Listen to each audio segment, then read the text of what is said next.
말씀은 데살로니가 전서 4장 1절과 2절, 2절 말씀입니다. 데살로니가 전서 4장 1절과 2절, 2절 말씀. 우리 말씀을 함께 봉독하며 봤습니다. 그러므로 형제들아, 우리가 끝으로 주 예수 안에서 너희에게 구하고 권면하노니, 너희가 마땅히 어떻게 행하며 하나님을 기쁘시게 할 수 있는지를 우리에게 배웠으니, 곧 너희가 행하는 바라 더욱 많이 힘쓰라. 우리가 주 예수로 말미암아 너희에게 무슨 명령으로 준 것을 너희가 아느니라. 아멘. 할렐루야. 네, 오늘도 무더위 속에 있지만 수요 예배 오신 여러분 모두에게 또 오늘 말씀을 통해서 주님의 음성을 듣고 복된 역사를 이루는 귀한 시간 되기를 우리 주님 이름으로 축복합니다. 예, 오늘 말씀 그 1절이 조금 길지요. 1절 마지막 부분에 보면 더욱 많이 힘쓰라, 이런 말씀이 나와서 이 말씀을 오늘 말씀 제목으로 이렇게 정했습니다. 예, 신앙생활은 계속 성장되어 가야 됩니다. 제자리 있으면 안 되고 더더욱 뒤로 퇴보하면 안 돼요. 히브리서에도 너희들을 하나님이 불러내신 것은 바로 구원에 이르도록 그렇게 자라가기 위해서 불러내신 것이지, 뒤로 미끄러져서 침륜에 혹은 멸망에 빠지도록 하기 위해서 너희들을 선택한 게 아니다 그랬어요. 그러니까 하나님의 이 구원의 선택을 받은 자들은 조금씩이라도 자꾸 앞으로 가야 되는 거고, 더 높이 올라가야 되는 거고, 성장되어 가야 되는 것이 우리 주님의 뜻이다, 이렇게 볼 수가 있습니다. 자, 오늘 제목은 더욱 많이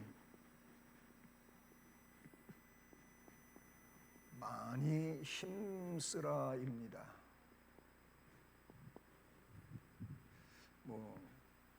더 많이, 자꾸 더 힘써야 된다고 하는 말씀이죠. 오늘 말씀을 보면은요, 우리가 다 믿음을 가지고 있잖아요. 이 믿음은 오늘 말씀에서 뭘로 표현되냐면은 행하는 것으로 표현됐어요. 행하는 것. 나 믿는다 하고 할 때 그냥 그 믿는다고 하는 것이 아무런 행동도 없는 상태는 애초에 고백 때는 그럴 수 있다고 봐요. 아직 지금 한 게 아무것도 없죠.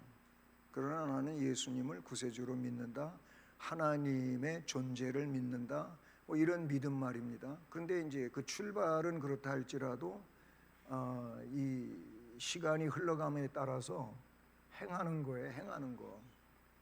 네. 그러면 믿음과 이 행함과, 이 믿음과 행함이잖아요. 이게 온전한 믿음 생활은 뭐냐면은 일치하는 겁니다. 다시 말하면 하나가 되는 거예요. 믿음 따로 행하는 거가 다른 게 아니고, 정말 올바른 믿음은 행동을 한다 라는 그런 내용이에요. 그리고 이 믿음이 신앙이잖아요. 신앙생활인데, 이 신앙과 생활이 합쳐진 거를, 즉 믿음과 행하는 게 합쳐진 걸 신앙생활이라 그래요. 그런데 이 신앙생활의 능력 있잖아요. 신앙생활, 능력 있는 신앙생활, 뭐 그렇게 이제 설명이 될 수 있는데, 이 신앙생활의 능력은 곧 뭐냐? 이 능력은 실천이야, 실천. 여기서 행하는 것과 같은 맥락인데, 내가 신앙생활을 한다. 근데 이 신앙생활이 능력이 있다, 능력 있는 신앙생활이다. 이것을 증명하는 게 뭐냐면은 실천하는 거예요.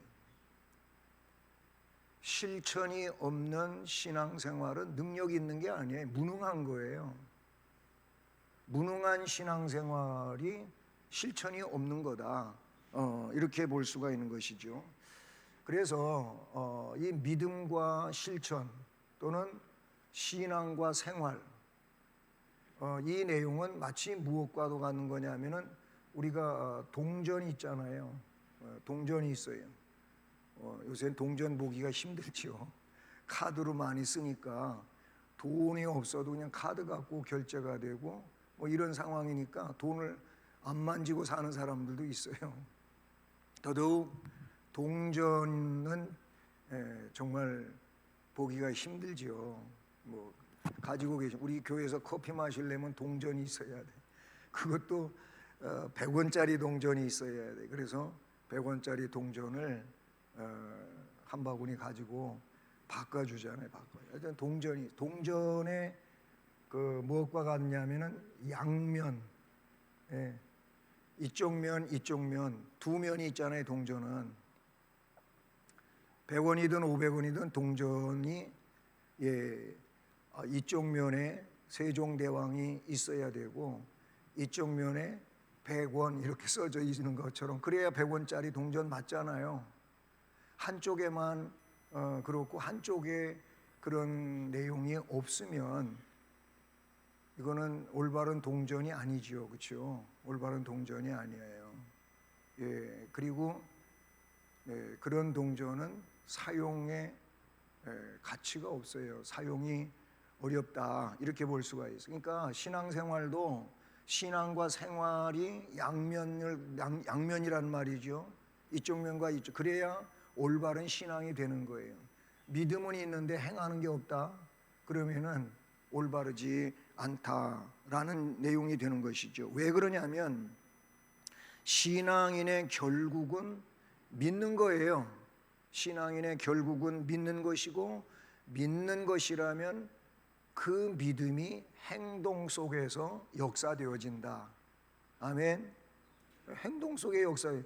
지금 오늘 수요 예배 오신 것도 뭐야? 믿음의 행동이에요. 믿음의 행동이라는 말이죠. 그리고 몸된 주님이 핏값으로 세운 교회를 위해서 여러 가지로 뭐 봉사를 하잖아요. 우리가 시간을 봉사하고 재물을 봉사하고 재능을 봉사하고 봉사를 해요. 그게 뭐예요? 그 봉사가 뭐예요? 내가 믿는 것에 대한 모습이다, 이렇게 보시면 되는 거죠. 그러니까 믿음이냐 행함이냐, 행함이냐 믿음이냐, 이거를 따지는 일은 뭐 의미가 없어요. 그건 따질 일도 아니에요. 우리가 행함으로 구원받는다, 그 얘기는 틀린 얘기라 그러죠. 행함으로 구원받는 거는 틀린 거예요. 우리는 행함으로 구원을 받을 수가 없어요. 어제 다르고 오늘 달라요. 오늘 다르고 내일 달라요. 그런 기복이 있어요. 오늘은 굉장히 은혜로운 것 같은데 내일은 그렇지 않을 수도 있어요. 이게 우리예요. 사람이 그렇단 말이죠. 그래서 우리의 행함을 가지고는 구원의 조건이 되는 게 아니에요. 우리에게 구원의 조건이 되는 것은 오직 믿음이에요. 예수를 구세주로 믿는 믿음만이 구원의 조건이에요. 근데 문제가 뭐냐면 믿음이 있다면은 저렇게 그 예수님을 위해서 믿음으로 산다고 하는, 그게 따라온다는 거예요. 그걸 지금 말씀드리고자 하는 것이죠. 야고보서 2장 22절이에요.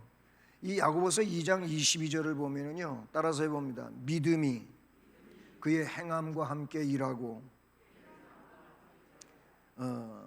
그렇게 말하고 있어요. 믿음이 그의 행함과 함께 일하고 행함으로 그 믿음이 온전해진다. 야고보서 2장 22절이 그래요. 믿음이 있으면 행함과 함께 일을 해요. 믿음이라고 하는 것이. 그리고 그 믿음이 행함으로 온전해지는 거예요. 그러니까 내가 믿는다고 할 때 행동하는 것이 내 믿음을 온전하게 만들어주는 거예요. 조금 행하면 믿음이 아직 그 정도밖에 안 되는 것이고, 보다 많이 행하면 그의 믿음은 그 정도가 된다. 이렇게 야고보서 2장 22절이 말씀하고 있다는 사실이지요. 그래서 오늘 말씀에 먼저 생각해 볼 내용은 뭐냐면은 실천하는 믿음이에요. 예? 실천하는 믿음. 예, 오늘 말씀 1절을 보세요. 너희가 마땅히 어떻게 행하며 그랬어요. 이렇게 행하는 것이 마땅하다, 그런 논리도 되는데, 너희가 마땅히 어떻게 행하며, 여기에 이제 행함이 나오고 있어요. 예? 어떻게 행하며 또 하나님께 기쁘시게 할 것을 그랬어요. 예? 하나님, 우리는 이 하나님을 기쁘시게 해야 되잖아요. 예. 마땅히 어떻게 행하며 하나님께 기쁘시게 할 것을, 이거를 우리에게 받았으니, 즉 사도 바울과 그 선교팀에게서 데살로니가 성도들이 받았다 이거예요. 뭘 받은 거예요? 그러니까 진리를 받은 거지요. 복음을 받은 거예요. 그 내용은 이 행한 것과 하나님을 기쁘시게 하는 것은 뭐예요? 그 삶이에요. 삶에 대하여 우리에게 지침을 받지 않았느냐. 예, 그 지침이 너희들에게 가르쳐졌다, 교육되어졌다, 그 말이죠. 이 지침은 교리를 말하고 있다는 사실이죠. 예. 교리예요, 교리. 어떻게 예수를 믿고 하나님을 섬기고 교회 생활을 하는 거, 이웃을 향하여 어떻게 믿는 자로서 살아야 되는지, 이런 내용들을 지침으로 받았어요. 이 지침으로 받은 교리가 결국 믿음을 행하는 것이고 하나님을 기쁘시게 하는 거다. 예. 우리에게 받았으니 하면서 뭐라고 이어집니까? 곧 너희 행하는 바라. 그러니까 데살로니가 교인들이 지금 이 지침을 받아가지고 행하고 있다는 거예요. 오늘 제목이 더욱 많이 힘쓰라잖아요. 행하고는 있는데 그 정도로 멈추지 말라는 거예요. 지금 하고 있는 것에서 더 크라는 거예요. 더 자라나라는 거예요. 더 성장되라는 거지요. 예? 그런 걸 너의 실력이라고 뭐 이렇게 표현을 했는데, 너희의 믿음의 그 실력이 점점 더 놀라운 실력으로 발전되기를 바란다. 뭐 이런 의미가 된다고 볼 수가 있는 것이죠. 자, 그래서 뭐라고 데살로니가는 원래가 이방 세계이고, 그 이방 세계인 데살로니가 뭐 다른 지역도 마찬가지겠지만은 그들에게도 이방 종교 생활이 있었어요. 이방 종교 생활이라는 게 뭐예요? 우리나라도 기독교가 들어오기 전에 우리나라에 토속 종교들이 있었잖아요. 그 샤머니즘이잖아요. 미신 숭배잖아요. 예, 우리 집도, 저희 어머니 아버지도 제가 어렸을 때, 즉 교회에 나오시기 전까지는 산신제를 나름대로 지냈다. 뭐 거창하게 산신제 어쩌고 얘기를 하는데, 떡한시로 해가지고 그걸 지게해 지고 산 밑에 약수터가 있었는데 그 약수터의 새벽에, 그것도 이른 새벽 2시 3시에 잠도 안 자고 그거 해가지고 거기 가서 그것도 하얀 옷 입고, 왜 그랬는지 모르겠어요. 제가 잠자다가 부시시 눈을 뜨고 막 뭐 이상하게 불도 켜져 있고 그래가지고 보면은 그러시고 있는 거예요. 제가 봤어요, 어릴 때.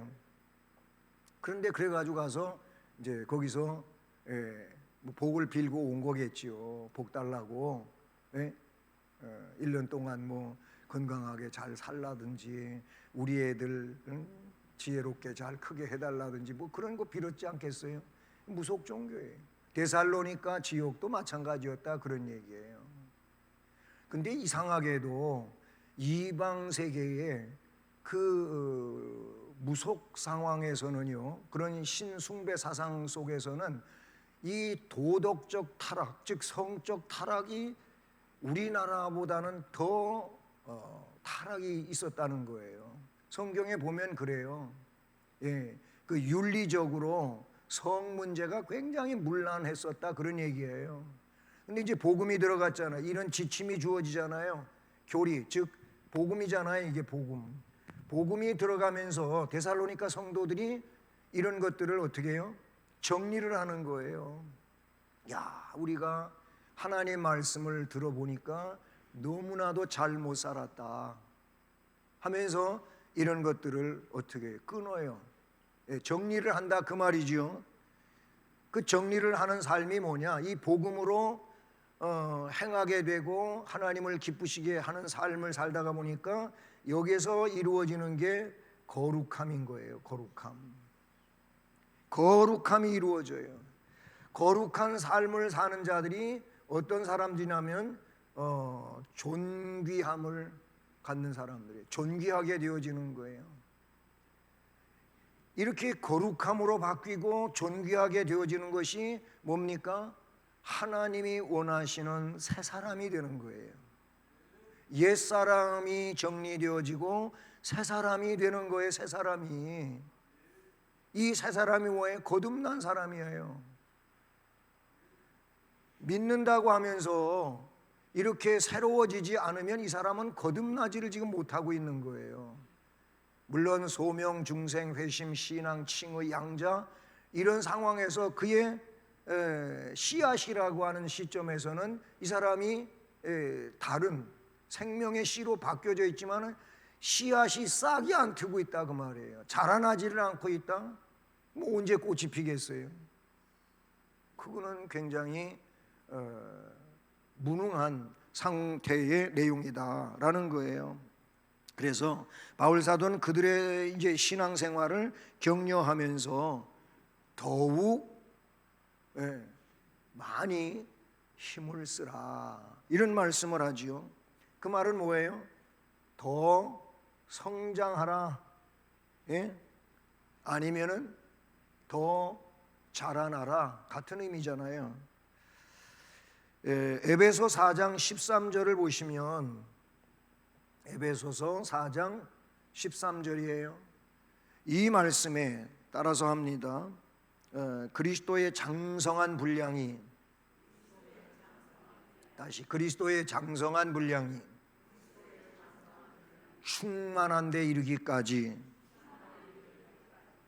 그런 말씀이 나와 있어요. 그리스도는 완전하신 분이잖아요. 주님에게는 부족한 게 없는 분이잖아요. 그래서 우리를 구속하실 수 있는 분이고 우리에게 의를 주실 수 있는 분이잖아요. 그런데 그 에베소서 4장 13절이 그리스도의 장성한 분량, 최고의 성장이지요. 그 장성한 분량이 충만한 데까지 이르러라, 이런 말씀을 하고 있어요. 우리는 그게 목표예요. 그러니까 주님을 모델로 해서 주님이 하셨던 것처럼 그렇게 되기 위해서 계속 자라가야 돼요. 그러니까 우리가 자라가는데 죽을 때까지 해도 주님과 같이 되겠어요? 못 되겠어요? 못 되지요. 될 수가 없지요. 그러니까 될 수가 없다고 포기하지 말아야 되고, 그래도 자라나야 된다, 그런 얘기예요. 이건 어린이든 청장년이든 어른이든 간에 다 똑같은 목표를 가져야 된다. 이렇게 볼 수가 있는 것이죠. 고린도전서 11장 2절 말씀을 보면은요, 고전 11장 2절이에요. 여기 말씀에 이런 말씀이 나와요. 너희가 모든 일에 나를 기억하고 또 내가 너희에게 전하여 준 대로, 이건 이제 고린도 교회에 하는 말씀이잖아요. 내가 너희에게 전하여 준 대로 그 유전을 너희가 지킴으로 너희를 칭찬하노라. 이제 이때까지는 성경이 기록이 되어 가지고 있는 상황이 아니니까 뭐예요? 구전해 주는 거, 입으로 전해 주는 거예요. 구약을 기반으로 해 가지고 이제 주께서 이루어 놓으신 이 복음을 어떻게 해요? 입으로 전해 주. 이걸 구전이라 그래요. 구전. 예. 입으로 전해 줬는데 그 전해 준 것을 이 사람들이 지킨다는 거예요. 그러니까 지키니까 칭찬할 수밖에 없다는 거죠. 여러분, 말씀을 지키면 칭찬받을 일이지만 말씀을 지키지 않으면 책망받을 일이라고 하는 거 요한계시록 2, 3장에서 다 우리에게 알려준 이런 내용이라고 보시면 되죠. 자, 그 다음에 두 번째로 실천하는 믿음이 참 이렇게 중요한 거예요. 이게 뭐냐? 소중한 유산이다, 이렇게 정리를 할 수가 있어요. 정말로 소중한 유산. 우리가 유산 상속 이런 얘기가 있잖아요. 예, 유산을 상속받는다. 특별히 우리나라 같은 경우에는 이 유산을 상속받는 상속 문제 때문에 법은 있지만 이 법을 조금 이상하게 변형해 가지고 그렇게 해서 유산을 상속시키고 그런 문제로 또 법에 걸리고 법망을 피해 가려고 했지만은 걸리는 일도 생기고 그래요. 요즘에 아파트 값이 많이 올라갔잖아요. 물론 이제 코로나 거치면서 이렇게 떨어지기도 했지만은 그래도 아파트가 비싸지요. 비싸요. 비싼데 자녀에게 3억까지는 증여해줘도 상속세를 내지 않게 하는 이런 법이 있다는 거예요. 그래서 또 많은 사람들이 이때다 하고 자녀들에게 돈 있는 사람들 얘기겠지. 3억씩 이렇게 막 준. 그거는 세금 안 내는 거니까 이런 일이 있다 그래요. 하여튼 이 유산의 문제는 옛날부터 계속 문제가 커요. 선진국이고 이 서구 사회에는 아이들한테 유산을 상속시키는 게 그리 흔하지가 않아요. 왜냐하면 아이들 공부시킬 때까지 그때까지 책임 있게 공부시켜주고 그 다음에는 어떻게 네가 앞으로는 혼자 알아서 살아라 그러는 거예요. 그리고 자기 있는 돈 죽을 때까지 잘 활용하며 쓰면서 나머지는 다 기부하고 사회에 환원시키는 이런 사람들이 많다는 거 알죠. 왜냐하면 상속세도 우리나라보다 더 높잖아요. 차라리 자녀에게 물려줘서 세금 내느니 그냥 좋은 일 하겠다 그 말이에요. 그렇게 한단 말이에요. 근데 여러분, 우리 믿음의 백성들에게는 그런 물질 문제가 아니에요. 우리에게 있어서 정말로 소중한 유산이 뭐냐? 오늘 말씀에 2절을 보세요. 2절 말씀에 보시면 어떻게 되어 있어요? 읽어보세요.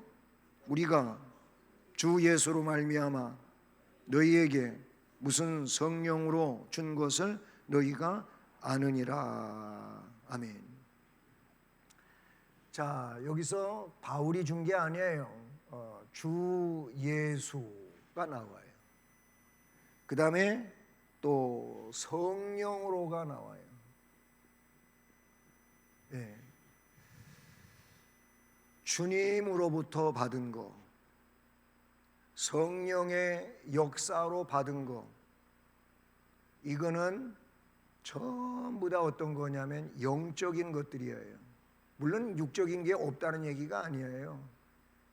아무리 육적인 것이 좋다고 하고 그게 주어진다 할지라도 영적인 것이 해결이 되지 않으면 이것은 일생을 사는 데는 유익할지 모르지만 영원한 문제하고는 상관이 없어요. 영원한 문제하고 상관이 없어요.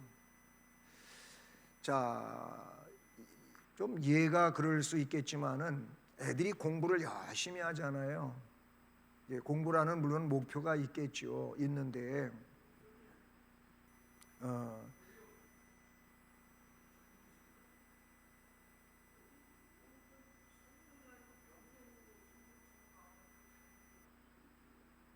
어디 가요?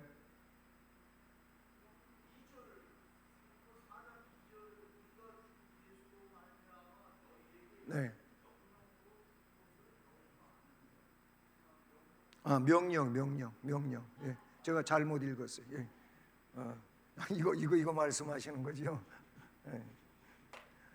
자, 여기 명령. 자, 예수 그리스도로부터 우리가 주어진 명령들이 있다 이거예요. 그 명령들이 소중한 유산이라고 지금 말씀을 드리는 건데, 아이들이 공부를 열심히 해요. 열심히 하는데 그 열심히 하는 공부가 이제 목표가 있다 그랬죠. 목표가 뭐겠어요? 훌륭한 기업에 취업을 한다든지, 아니면 또 자기가 실제로 사업 터전을 만든다든지 이렇게 하고자 하는 거 아니겠어요? 그런데 이 아이가 공부를 열심히 해서 그런 터전을 닦았는데 실제로 기업에도 못 들어간다든지 사업 터전도 구축하지 못하든지 이렇게 되면은 그 공부가 학교 다닐 때의 실력으로서 끝나는 거지 아무 의미가 없잖아요. 그렇지 않겠어요? 마찬가지로 우리가 믿음 생활하는 것이 지금 학교 생활 때에만 이게 만족한 것이 되고 그 이상은 안 된다면 문제가 되는 것처럼 오늘 우리의 신앙생활도 이 세상에서만 뭔가 이게 나한테 유익한 것이고 영원한 문제에 유익이 없다면은 이 내용은 의미가 없다 그 말이에요. 성경에서 원하는 거는 세상 사는 일을 위한 게 아니에요. 영원한 문제를 위하여 주님이 우리에게 오신 것이고 그 일을 이루어 주신 것이고 그 역사를 이룰 수 있게 해 주셨다라는 것이죠. 성도가 말입니다. 하나님의 말씀인 이 성경의 교훈을 받았어요. 성경의 교훈들은 뭐냐면은 그게 영적인 유산이다 그런 얘기예요. 성경의 교훈들은 영적인 유산이에요. 그러니까 성경의 교훈을 가지고 이 영적인 유산을 받은 것을 우리가 1차 목표로 알고 그 일에 대하여 올바로 살아가는 게 중요하지, 이 내용을 가지고 자꾸 세상의 이런 복에 대해서만 집착을 한다 보면 이게 뭐가 되겠어요? 그거는 영원한 문제에 우리 주님이 목표로 하고 있는 것을 그는 잘못 이해하고 있는 상황이 된다라는 내용이 되는 것이죠. 믿음의 실천이 교회와 성도의 소중한 유산이 된다라는 말인 겁니다. 자, 우리는 성경을 가지고 있어요. 성경은 뭡니까?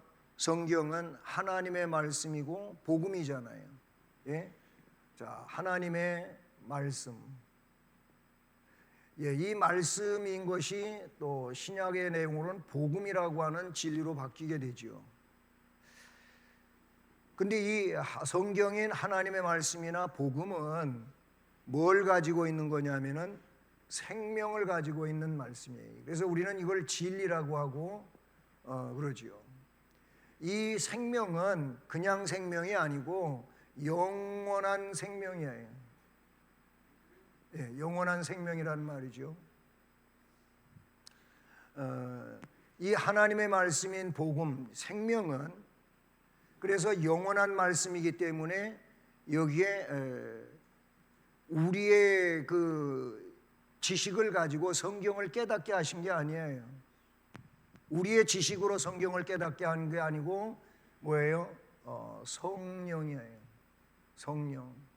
그래서 모든 성경은 하나님의 감동으로 기록된 것으로, 디모데서의 말씀이죠.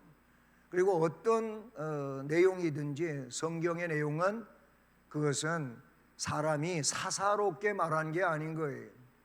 하나님께 받아서 말한 것이다.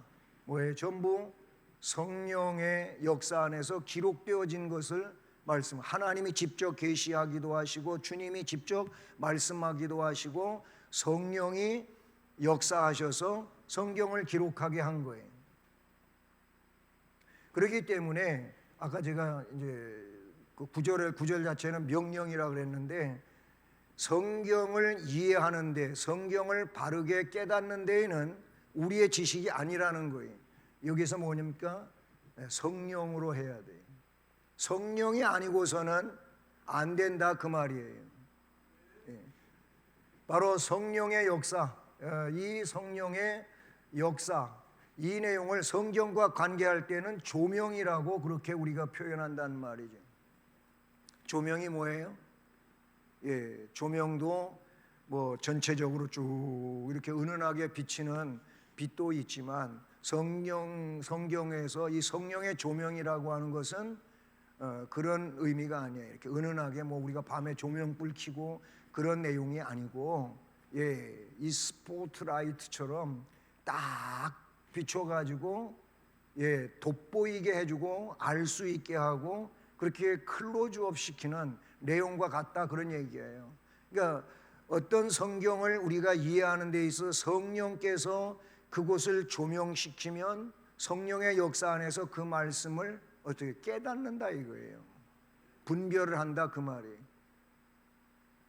여러분 뭐 많이 배운 지식인들이 성경을 읽으면 그 지식 가지고 그 내용을 어느 정도 이해는 할 수가 있겠죠. 그러나 하나님이 원하시는 방향으로 성경을 이해하지는 않는다 이거예요. 성경에는 사실 모든 학문이 들어있다 그래요. 무슨 얘기냐면 성경 속에는 문학도 있고 과학도 있고 성경 속에는 뭐 수학도 있고 기하학도 있어요. 욥기서 같은 경우에 보면 그런 내용을 우리가 유추할 수 있는데, 뭐 수증기가, 물이 수증기가 돼갖고 하늘로 올라가고 하늘에 와서 구름이 되고 그 구름이 비를 내리고 그래서 내려진 비가 뭐 얼고 이런 내용이 나오잖아요. 이런 것들은 바로 그런 것들을 이야기하고 있다 이렇게 돼요. 자, 이렇게 해서 성경이 결국은 생명의 진리인데, 영원한 생명의 양식인데, 성령 안에서 이 내용을 우리에게 뭐가 되게 하느냐? 은혜가 되게 하는 거예요. 은혜를 받는 거예요, 성경을 통해서. 그러니까 성경이라고 하는 것, 주 예수님의 명령, 이거는 복음이라고 말할 수가 있는데 이게 성경이에요. 이거는 은혜와 직결이 되어 있어요. 이 은혜는 소중한 유산이다 그 말이에요. 은혜가 왜 그렇게 귀중한 겁니까? 은혜가 우리의 영원한 유산이기 때문에 이토록 소중한 것이다 라는 것이지요. 여러분, 믿음은 말씀에서 나오고, 말씀은 결국 뭐예요? 우리에게 생명의 삶을 살게 하시게 되는데, 그런 말씀, 이 성경을 지식적으로만 알고 있으면 어떤 상황이 되냐면은 외식이 된다 그 말이에요. 외식. 삶과 이어지지 않는 것을 외식이라 그래요. 그래서 마태복음 23장 말입니다. 23장의 말씀을 보면 주님이 거기 서기관들, 바리새인들, 이 사람들을 굉장히 책망을 하셔요. 잘 아시잖아요, 이 말씀. 마태복음 23장. 뭐라고 그러냐면 화 있을진저 외식하는 자들이요 하면서 거기에 무덤을 예로 들고 있기도 하고, 그 다음에 대접 혹은 잔, 즉 그릇을 예로 들기도 하고 있어요. 뭐라고 무덤에 대해서 이렇게 이야기하고 있어요. 너희들은 회칠한 무덤과 같다. 아니면 평토장한 무덤과 같다. 무덤이 뭐예요? 사람이 죽어서 시체가 가서 묻혀 있는 곳이잖아요. 겉에는 뭐예요? 잔디를 입히고 아니면 잘 조성해 가지고 그렇게 공원같이 무덤을 만들어 놨다 할지라도 그 속에는 뭐가 있냐면은 시체가 썩어서 그렇게 냄새나고 그런 것이 속에 있다 이거예요. 껍데기만 너희들이 아름답게 장식하면 그게 제대로 된 거냐, 그걸 이야기하는 거예요. 그릇에 대하여 이야기할 때에도 그릇 속도 깨끗이 닦아야지 겉에만 깨끗이 닦아놓으면은 그게 깨끗한 그릇이냐. 너희들이 외식이 그렇다는 거죠. 예, 속은 뭐 탐욕이 있고 그러면서 겉으로만 긴 옷을 입고 사람들한테 굉장히 존경받는 사람처럼 그렇게 외식적으로 말도 하고 행동도 하고 나는 그런 거 원하지 않는다고 이 마태복음 23장의 여러 가지 내용으로 화 있을진저 외식하는 서기관들과 바리새인들이요. 왜? 그들에게 말씀에 실행이 없었다는 거예요. 실행이 없는 거예요. 야고보서 1장 22절로 25절을 보면 야고보서 1장 22절부터 25절이에요. 여기 말씀에 이렇게 기록되어 있어요. 너희는 도를 행하는 자가 되라. 여기서 도는 지금까지 설명했던 이 진리예요. 복음이에요. 교리들이에요. 이 도를 행하는 자가 되고 듣기만 하여 자신을 속이는 자가 되지 말라 그랬어요. 듣기는 들었는데 뭐예요? 행하지를 않아요. 그러면 이게 속이는 자가 된다는 거예요. 누구든지 도를 듣고 행하지 아니하면 그는 거울로 자기의 생긴 얼굴을 보는 사람과 같으니 제 자신을 보고 가서 그 모양이 어떠한 것을 곧 잊어버린다는 거지요. 자유하는 온전한 율법을 들여다보고 있는 자는 듣고 잊어버리는 자가 아니고 실행하는 자니 이 사람이 그 행하는 일에 복을 받는다. 듣고도 행하지 않는 사람은 복을 받을 수가 없고 들은 대로 가서 행하는 사람이 이 사람이 복을 받는다. 이런 말씀을 여기 하고 있어요. 여기에서도 주장하는 게 뭐냐면은 행함을 주장하고 있다. 이렇게 볼 수가 있는 것이죠. 자, 그래서 오늘 마지막 말씀으로 우리에게 주어지는 것이 뭐예요? 앞에서도 조금 언급했었는데 열심. 이 열심이 있는 신앙생활을 주문하고 있어요. 그거를 1절 마지막에 뭘로 됐다고요? 오늘 제목과 같이 더욱 많이 힘쓰라 이렇게 명령하고 있다는 사실이죠. 1절을 다시 보시면 너희가 마땅히 어떻게 행하며 하나님을 기쁘시게 할 수 있는지를 우리에게 배웠지 않느냐? 너희가 행하는 바라. 그러니 이거를 더욱 많이 힘써라 그랬어요.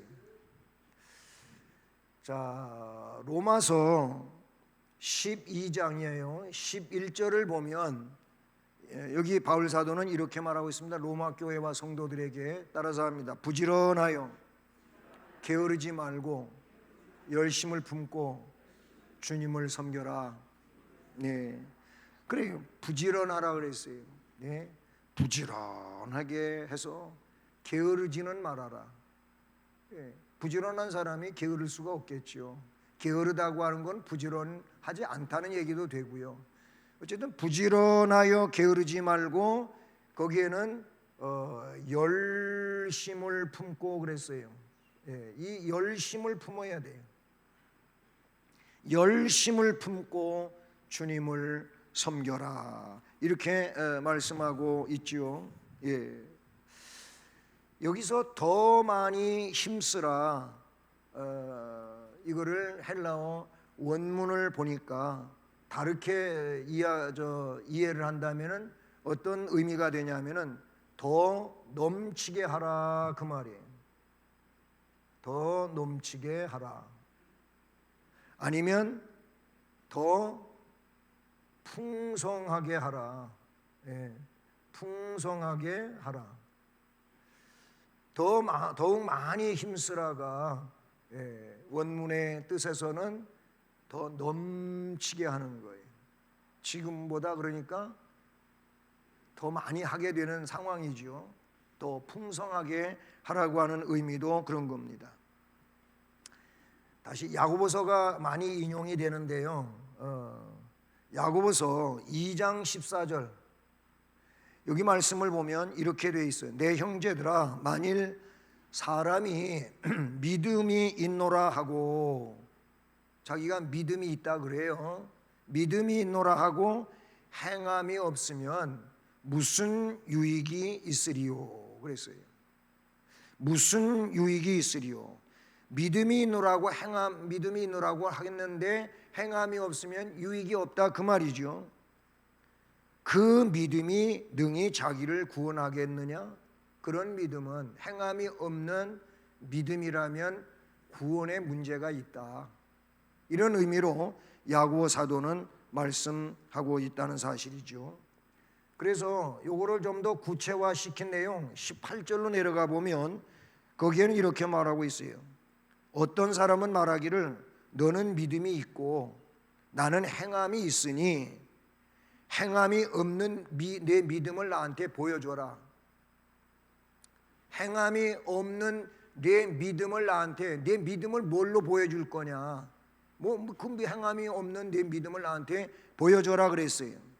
나는 행함으로 내 믿음을 너한테 보여주겠다. 내가 지금 이렇게 행하는 것은 내 믿음이다. 너는 믿는다고 그랬으니까 너의 믿음을 그러면 나한테 보여줘라. 뭘로 보여주겠습니까? 야고보 사도가 14절에서 했던 얘기를 18절에서 그렇게 더 구체적으로 이야기하고 있는 걸 봅니다. 우리가 고린도전서 13장 사랑장이죠. 여기서 1절로 3절의 말씀에서 같은 얘기가 계속 반복이 되죠. 근데 2절에 이런 말씀을 하고 있어요. 성도의 삶에서 사랑이 없으면, 그 사랑이 없는 믿음 생활이라고 하는 것은 뭐예요? 가치가 없다는 거예요. 유익이 없다는 거예요. 아무 의미가 없다는 이런 이야기로 하고 있어요. 사랑이 뭐예요? 삶의 모습이다, 그 말이에요. 믿음과 마찬가지로 내가 주님을 사랑한다? 그러면 어떻게 사랑하는지 사랑을 드러내줘야 될 거 아니겠어요? 주님은 그랬어요. 네가 나를 사랑한다면 내 계명을 지키는 거다. 내 계명을 지키는 사람은 나를 사랑하는 자다.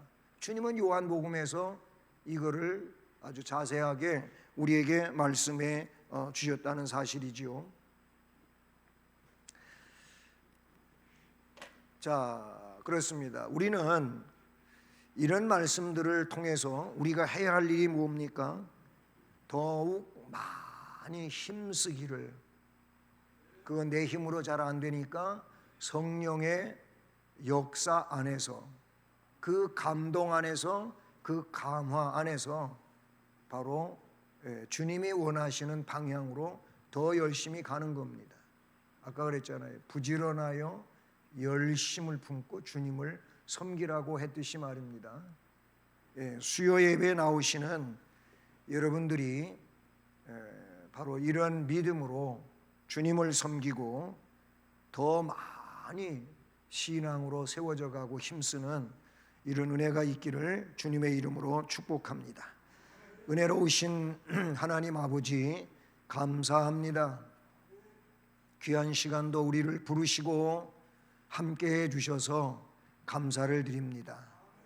데살로니가 교회와 성도들이 이제 이방 세계의 사람들로서 바울 사도의 복음을 듣고 저들이 이방 우상 숭배에서 구원을 받아 하나님 백성 되어 점점 거룩한 모습으로 변화되어 가고 복음 진리를 행함에 있어 칭찬을 받았었습니다.